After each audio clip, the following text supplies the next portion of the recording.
Buenas noches, nuestro tema es la caída de presión en selección de un tubo recto. El objetivo general es determinar la caída de presión para el aire que fluye al interior del tramo recto de la tubería del dispositivo de convección forzada interna ubicado en el laboratorio de transferencia de calor.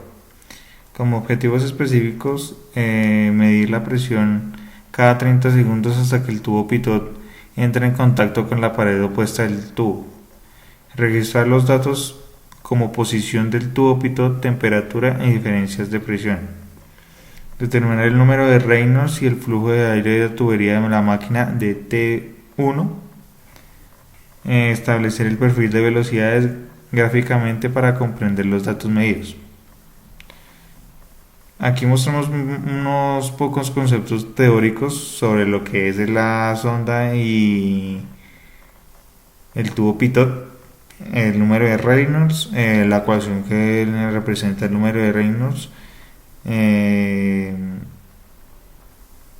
las fuerzas iniciales que son proporcionales a la densidad del flujo y al cuadro de la velocidad del fluido, pérdidas primarias de la ecuación de Darcy-Weisbach,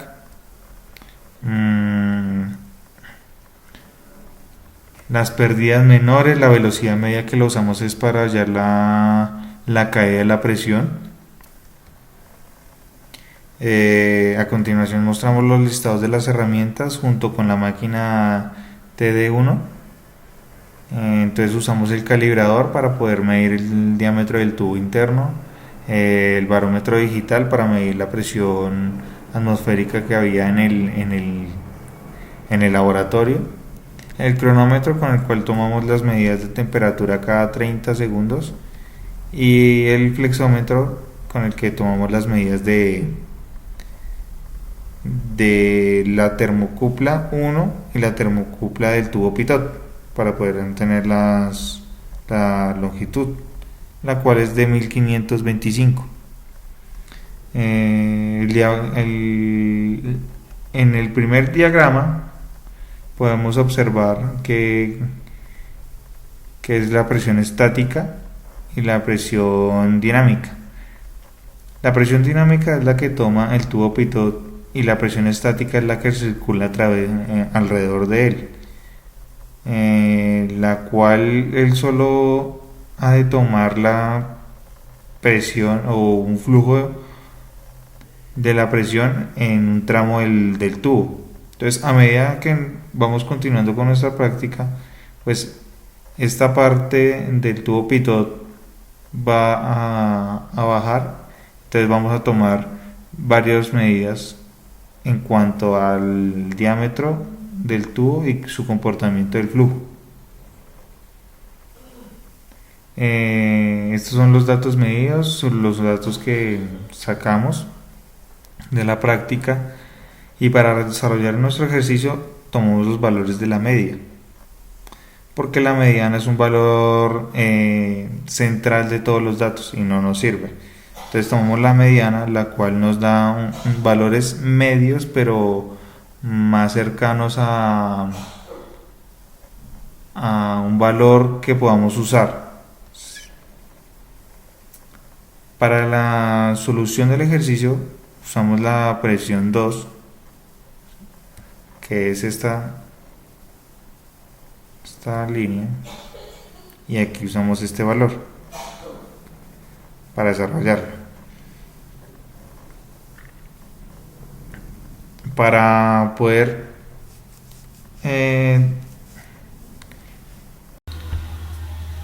y bueno, siguiendo con la sustentación del trabajo del grupo de Hydraulic Engineering, que les habla Jason Rodríguez, perteneciente al grupo. Como explicaba mi compañero, agrego una explicación sobre el diagrama del perfil de velocidades, donde lo visualizamos un tramo del tubo donde se encuentra ubicado el tubo pitot. Como podemos observar, este es el tubo pitot, el que estoy seleccionando con el cursor, y podemos interpretar de que el flujo viene a través de este tramo del tubo. Como vemos, El tubo tiene un diámetro de 32 milímetros y la longitud de altura que nosotros tomamos fue la que se iba corriendo a medida del tubo Pitop, que la longitud que corríamos cada 30 segundos, que era la que nos mostraba en esta regleta del tubo Pitop. Esa sería la altura que nosotros tomamos para poder hallar la pérdida y caída de presión en nuestro montaje, en nuestro experimento de laboratorio.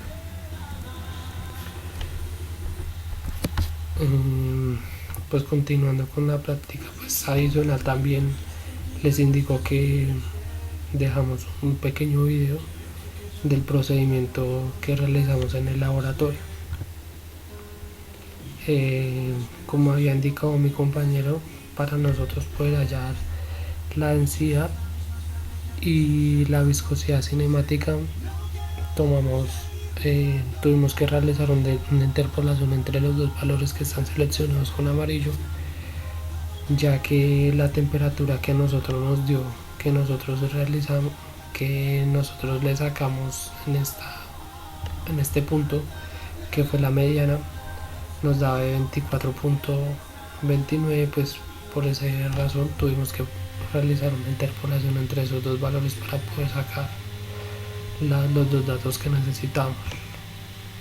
En datos conocidos pues tenemos lo que estamos indicando acá, que es el diámetro interior del tubo, el radio, la válvula de apertura, que la válvula estaba a un 50% de apertura, es decir a 9 milímetros. La presión atmosférica que nos arrojó el barómetro, la longitud del tubo, que esa también la podemos visualizar en el siguiente gráfico, en este gráfico, que ahí nos mostraba la longitud del tubo donde nosotros íbamos a tomar la toma de datos, que era desde este tramo hasta este punto, que esa distancia era de 1525 milímetros, es decir 1.525 metros. El tiempo que nosotros duramos en la toma de datos de la práctica, que fue 1050 segundos. La longitud o la altura, como la había explicado anteriormente, que fue la que nos dio el tubo Pitop, fue de 29 milímetros, que fue durante el tiempo que nosotros tomamos los datos, hasta cuando el tubo tocó la superficie interior del tubo. Entonces es de 0,29. La temperatura del sistema, que pues como indicamos, sacamos la mediana de ese valor y las dos presiones de igual forma. En datos desconocidos pues tenemos la velocidad media, la velocidad promedio, la densidad del aire, el número de Reynolds y la viscosidad. La velocidad media la hallamos por medio de una formulación de un cálculo matemático, lo mismo que la velocidad promedio. Y igual forma el número del Reynolds. Ya como había indicado, la densidad la sacamos interpolando entre los dos valores, entre las dos temperaturas, que los mostré anteriormente en esta tabla, que interpolamos entre estas dos temperaturas para poder sacar la densidad. Y de igual forma hicimos con la viscosidad cinemática. Como suposiciones o como habíamos indicado, pues nosotros tomamos que la altura del tramo del tubo es de 0,29, que esa fue la distancia que tomamos, o las medidas que tomamos durante la toma de datos en el tubo Pitop. Entonces ya en las relaciones, para poder hallar la velocidad característica, nos basamos en la ecuación de Bernoulli, que es la que nos muestra en la ecuación número 7. Deducimos que la velocidad 1, debido al punto de estancamiento, tenemos que la presión 1 menos la presión 2 es igual a la densidad, la velocidad al cuadrado sobre 2 entre el tiempo.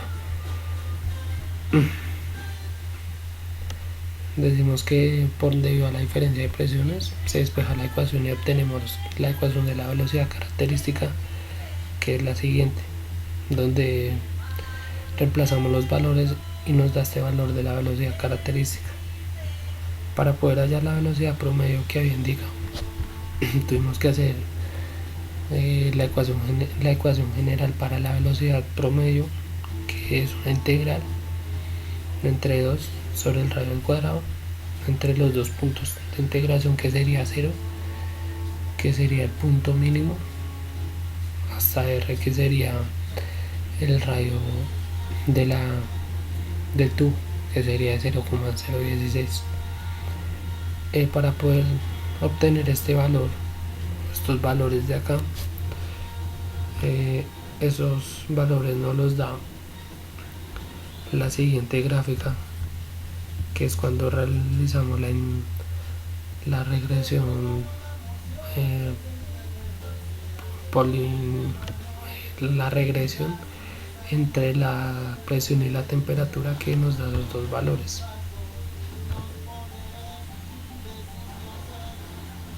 Que son los siguientes, y este valor es el valor de la velocidad característica entre los valores tomados de la temperatura y presiones. Hacemos la integral entre esos valores,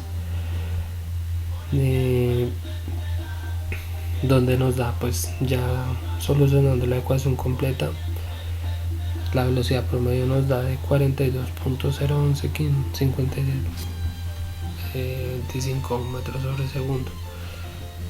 Ya obteniendo esos datos podemos despejar el número del Reynolds, que es la velocidad promedio por la densidad sobre la viscosidad, donde obtenemos que nuestro número de Reynolds es mayor a 4000 y es de flujo turbulento. Pues para poder hallar la pérdida de presión tuvimos que hallar la velocidad media, que es la distancia recorrida sobre el tiempo, pues que esa serían 2000.590, que es el tramo que nosotros analizamos sobre el tiempo. Pues utilizando la ecuación número 6, que ya la mostramos anteriormente, podemos hallar el coeficiente de resistencia, como lo despejamos en esta forma, que es pues la altura sobre la velocidad media al cuadrado por 2 sobre la gravedad, y nos da este valor. Y utilizando la ecuación de pérdida obtenemos el siguiente valor. Aquí sacamos un cálculo de la teoría del error, los dos valores promedios que nosotros sacamos, y realizamos solucionamos la fórmula matemática para el error de cada valor, lo mismo el error porcentual. Ya para terminar, en conclusiones, pues indicamos que el resultado tenido de acuerdo al número de Reynolds, pudimos comprobar qué tipo de flujo es dentro de la tubería, que es decir, que el flujo del aire es turbulento. El resultado obtenido con respecto a la ecuación de pérdida de fluido, decimos que la pérdida se puede considerar mínima, pues que es el valor que nos da acá, el valor que nos da en este, que es de 7.53 por 10 a la menos 5. Y pues con el diagrama de perfil de velocidad podemos interpretar de qué forma se comporta el flujo de aire dentro de la tubería. Aquí pues indicamos las bibliografías donde sacamos varias series de datos y de definiciones y fórmulas. Pues muchas gracias al profesor Silvio por su atención prestada. Quedamos atentos a sus inquietudes y a sus comentarios con respecto a nuestra sustentación de ese laboratorio.